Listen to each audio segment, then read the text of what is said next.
Hey guys, welcome back to another episode. In this video, I'm gonna let you know what you should be doing if you find a discrepancy in your credit card or in your DBS credit card account.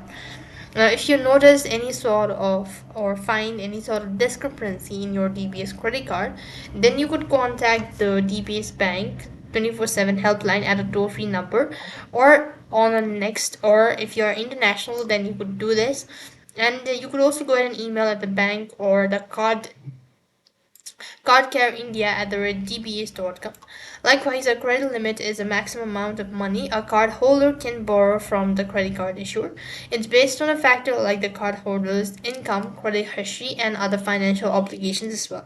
So you could go ahead and contact the helpline and let them know about it. They should be able to look into your matter.